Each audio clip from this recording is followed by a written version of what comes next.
Les nouveaux algorithmes de YouTube étant friands de commentaires et pouces en l'air comme disent les jeunes, n'hésitez pas à vous exprimer si vous voulez aider à un meilleur référencement de la chaîne. Bisous.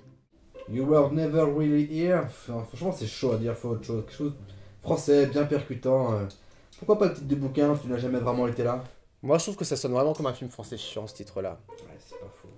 Sinon, A Beautiful Day. Il y a 3 mots, A Beautiful Day. C'est le premier à qui j'en parle, hein. C'est un flash que j'ai eu il y a 2 semaines, A Beautiful Day. Ouais, non, c'est pas mal, ouais. A Beautiful Day.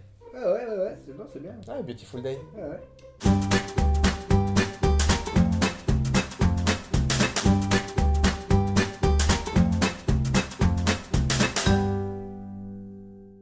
Salut les internets, c'est les squatteurs de ciné et bienvenue sur cette nouvelle vidéo.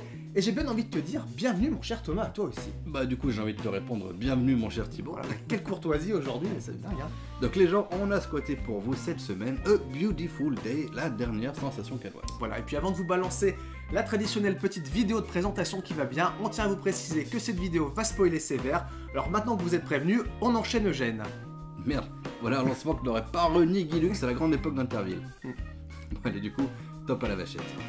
A Beautiful Day de Lynne Ramsey, scénariste et réalisatrice écossaise née en 1969. Après le classique parcours en école de cinéma à la National Film and Television School notamment, elle se fait remarquer grâce à la réalisation de plusieurs courts-métrages multi-récompensés dans de prestigieux festivals comme Cannes ou Clermont-Ferrand. C'est en 1999 avec Ratcatcher qu'elle signe son premier long-métrage, drame social et poétique à la mise en scène marquée qui fera d'elle l'une des cinéastes britanniques à suivre. 3 ans plus tard, elle réalise Le Voyage de Morven Callar, adaptation du roman éponyme sélectionné à la quinzaine des réalisateurs à Cannes. Elle revient en 2011 avec We Need to Talk About Kevin et nouvelle salve de récompenses pour ce thriller dramatique avec les valeurs sûres Tilda Swinton et John C. Reilly, mais aussi le jeune Ezra Miller. Côté casting, on remarque surtout la présence de Joaquin Phoenix qui occupe 95% des plans du film. Acteur talentueux connu du grand public en 2000 avec le péplum Gladiator de Ridley Scott et passé entre les mains des plus grands réalisateurs contemporains comme James Gray ou Paul Thomas Anderson pour ne citer que. Il sera également à l'affiche du prochain film de Jacques Audiard, un western adapté d'un roman au casting 4 étoiles. Mais ne soyons pas bagel comme disent les jeunes et notons tout de même la présence de Judith Roberts récemment récompensée pour son rôle dans la très bonne série Netflix Orange is the New Black.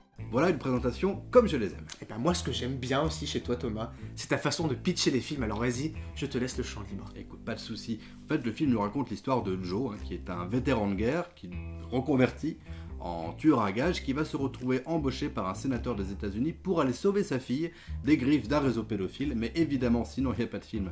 Tout ne va pas se passer comme prévu, tout un programme. A Beautiful Day, c'est donc l'adaptation du roman américain de Jonathan Ames paru en 2013 sous le titre You Were Never Really Here. Ouais. Et donc si vous avez compris, grâce à notre magnifique petit sketch en introduction, Lynne Ramsey a décidé de garder ce titre-là en VO. Nos chers distributeurs français, eux, ont préféré changer le titre. La traduction littérale « Tu n'as jamais vraiment été là » ne devait pas suffisamment bien sonner ou faire trop film français. Et le titre VO était trop difficile à dire pour nos autres pauvres francophones que nous sommes. Du coup, ils nous ont collé ce titre, A Beautiful Day. Bon, on en pense qu'on en veut. En tout cas, l'explication, c'est que c'est tout simplement la dernière réplique du film. Ouais, et puis juste pour en revenir un petit peu sur Jonathan Ames, sachez qu'il a été le showrunner en 2009 d'une série produite pour HBO qui s'appelait Bored to Death. Moi, c'est une série que j'avais découverte à l'époque et que j'avais vachement appréciée. Je trouvais ça très très intéressant. Il y avait un casting de haut vol avec Jason Schwartzman, Zach Galifianakis et Ted Danson. Donc si vous ne connaissez pas cette petite pépite, il faut vraiment la découvrir de toute urgence. Le film a pas mal fait parler de lui cette année à Cannes. Il faut dire que Lynne Ramsey est plutôt une habituée des marches cannoises. Ouais. Elle a d'ailleurs gagné plusieurs récompenses là-bas par le passé. Elle a même fait partie du jury en 2013. Et A Beautiful Day a donc gagné cette année 2 récompenses, meilleur scénario et meilleur interprète masculin pour Joaquin Phoenix. Ouais, si le prix d'interprétation masculine a vraiment fait l'unanimité, ça on y reviendra plus tard bien évidemment, moi je suis un petit peu plus surpris par le prix du scénario. J'ai l'impression que le jury n'a pas voulu récompenser l'histoire en tant que telle, mais plutôt la manière dont elle est racontée finalement. Si on commence à donner des récompenses à des films dans les catégories où ils les méritent pas, mais où est-ce que ça va s'arrêter quoi? La prochaine étape c'est quoi? La Palme d'Or pour Terrence Malick? Je te signale qu'il y en a quand même eu une en 2011 avec Tree of Life. Ah bah d'accord. C'est vrai que le film propose une narration plutôt atypique, très avare en dialogue finalement. Ils sont vraiment réduits à l'essentiel et il se passe parfois plusieurs minutes à l'écran sans qu'une seule ligne de dialogue ne soit prononcée. Ouais, c'est vrai que la narration se veut essentiellement visuelle. On suit donc quasiment en permanence le personnage de Joe, interprété par Joaquin Phoenix, et c'est à travers la démarche et les actions de son personnage que l'histoire va se construire sous nos yeux, tout en s'affranchissant donc du dialogue superflu, comme tu l'as dit, et en évitant cette traditionnelle voix off explicative que l'on aurait plutôt tendance à retrouver dans ce genre de film. Enfin bref, tout ça pour dire que Lynne Ramsey rend sa réalisation narrative. Et alors, comment ça se traduit à l'écran? tout simplement par moment il suffit d'un plan bien composé pour que le spectateur comprenne ce qui vient de se passer ou ce qui va se passer. J'ai un exemple concret pour illustrer ça. Il y a une scène où Joe doit quitter un bâtiment. Et Lynne Ramsay choisit de nous faire un seul plan avec une échelle de secours qui descend le long de la façade de ce bâtiment, rien de plus. Et ça suffit à nous faire comprendre que Joe va partir par là. C'est sobre, c'est efficace et en même temps, c'est une excellente manière, je trouve, d'impliquer le spectateur dans ce qui se passe à l'écran. Un autre exemple de cette logique, ce sont les multiples flashbacks qui ponctuent le film. Ils sont tous très courts et très bien intégrés au sein d'une scène, voire d'un plan, par exemple dans un cadre jumeau, dans la continuité d'un mouvement. Alors en plus d'être très esthétique, c'est super efficace, c'est super intelligent, on a vraiment l'impression d'assister aux pensées furtives, voire aux hallucinations du personnage, et ces séquences nous renvoient très clairement à ces traumas d'enfance ou de vétérans, et la compréhension elle se fait d'elle-même, et tout ça comme tu l'as dit, sans explication lourdingue. Et même si au final cette histoire n'a rien de particulièrement fascinante, elle reste intéressante notamment de par l'originalité de son personnage principal, ce Joe, qui est tout en contraste. C'est un personnage à la fois monstrueux mais en même temps un peu attachant, sensible mais quand même hyper violent. Et ce qui est intéressant, c'est que c'est pas un Hitman classique ultra clean, ultra meilleur dans son domaine, non c'est pas ça, là c'est un tueur à gages que Lynne Ramsay choisit de nous montrer tel qu'il est sans porter de jugement de valeur, et elle laisse le choix au spectateur de ressentir pour lui de l'empathie ou pas. Ouais, d'ailleurs cette ambivalence est retranscrite jusque dans le physique du personnage, à la fois tout en rondeur mais très dur et très trapu de Joaquin Phoenix. Et d'ailleurs ce Joe-là n'a rien d'un héros, puisqu'au final c'est même pas lui qui sauve la fillette, c'est elle qui se sauve elle-même. En tout cas, le personnage est véritablement porté par l'interprétation de Joaquin Phoenix. Alors, c'est une expression un peu galvaudée, je vous l'accorde, mais ça se justifie ici complètement, tant on sent qu'il s'est investi aussi bien physiquement que psychologiquement dans ce personnage. Alors on le sait, Phoenix fait partie de ces acteurs radicaux, à l'image de Christian Bale entre autres, qui sont capables de transformations physiques importantes pour des rôles avec des pertes de poids ou des prises de poids parfois extrêmes.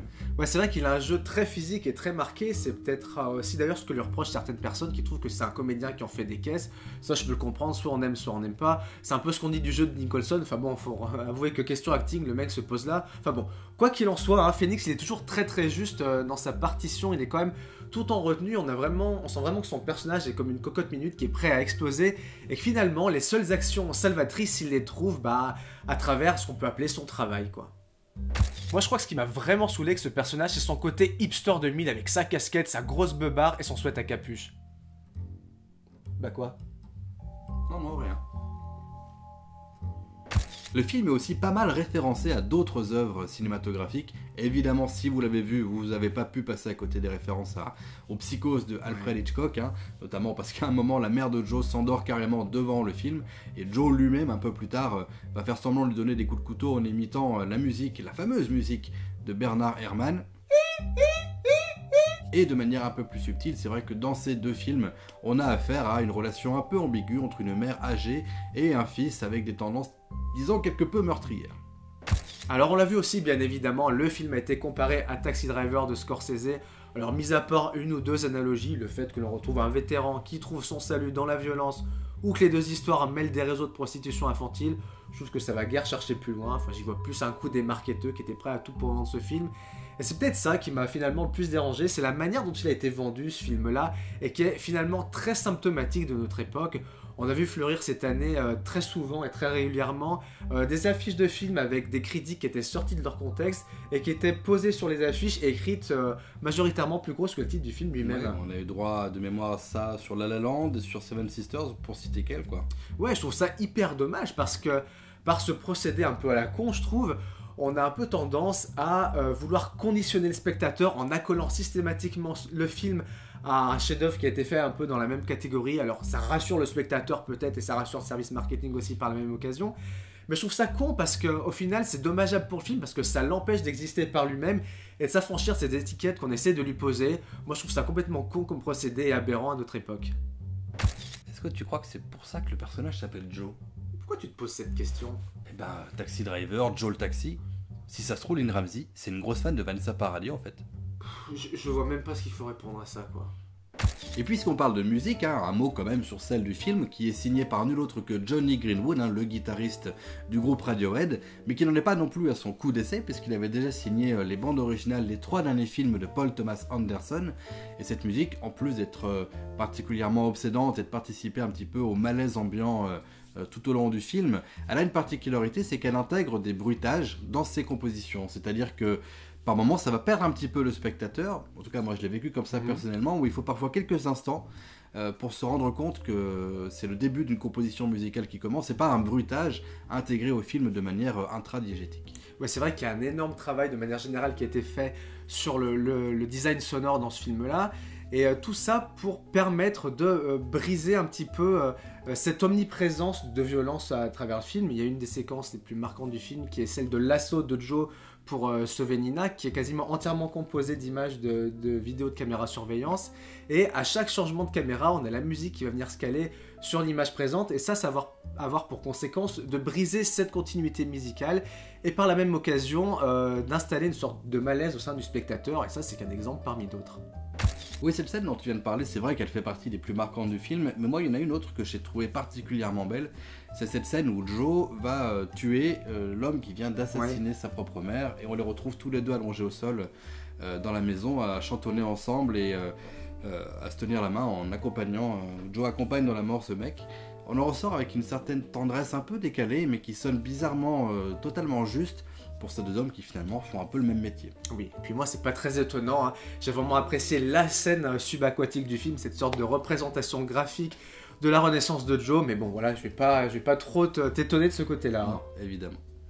De manière générale, hein, le film adopte un style assez posé avec un rythme assez lent, mais c'est pas forcément rédhibitoire pour les gens qui sont allergiques à ce genre de truc. Le film fait moins d'1h30 et c'est vraiment suffisant. Un peu plus, ça aurait pu être trop redondant, voire peut-être même assez pénible. D'ailleurs, ça m'étonne de toi que t'aimais ce genre de film. Pour te dire, ça m'a surpris moi-même. À mon propre étonnement, j'ai trouvé ce A Beautiful Day captivant. Voilà pourquoi je lui attribue la note de 3,5 barbe de hipster sur 5. Malgré un style lent et peu verbeux qui habituellement m'aurait ennuyé, j'ai été fasciné par l'incroyable prestation de Joaquin Phoenix et la grande intelligence narrative de sa réalisation. Peut-être un rien démonstratif, certains diront même prétentieux, mais malgré tout diablement efficace. Peut-être l'une des dernières belles surprises de cette année 2017, c'est donc tout naturellement que je lui colle la note de 4 marteaux sur 5.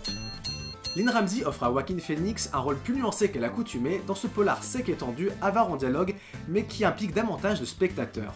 Des images poignantes dotées d'une mise en scène au cordeau, Ramsey se glisse donc logiquement dans ma liste de cinéastes à suivre. C'était donc les Squatteurs de Ciné, merci d'avoir regardé cette vidéo. Et on se retrouve bientôt pour une prochaine critique de Derrière les fagots, mais d'ici là, comme d'habitude, petit pouce en l'air, petit commentaire, petit partage. Voilà, le Facebook, le Twitter et tout le tralala, hein, comme disent les jeunes. Et d'ici là, n'oubliez pas, les films, c'est mieux au cinéma. Et sans popcorn, c'est toujours plus sympa. Ciao.